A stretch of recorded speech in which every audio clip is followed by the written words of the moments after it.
I think about my own life.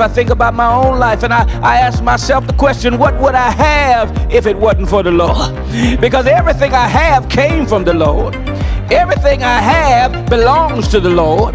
Everything I have is going back to the Lord. So what would I have without the Lord?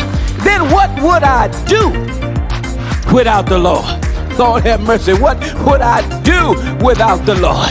What would I do without the Lord when my back was against the wall? What would I do when my brain wasn't acting right? What would I do when Beelzebub wouldn't behave? What would I do when my buddies forsake me? What would I do when my bucks are running low? What would I do without the Lord? And then where would I be without the Lord? Oh, I wish somebody would help me today.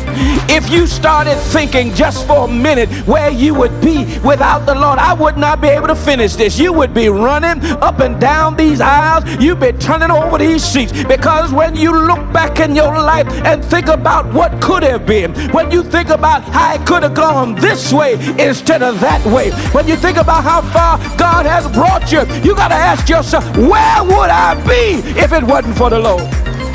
I'd still be in the projects in George Street in Baltimore. I might be in the penitentiary if it wasn't for the Lord. I might be in an insane asylum if it wasn't for the Lord. I might be in a cemetery if it wasn't for the Lord. I might be in an ICU unit if it wasn't for the Lord. I might be standing on a corner with a sign saying, give me some help if you can. I wish I had at least somebody today that would just thank and praise God, because they understand that if it had not been for the Lord,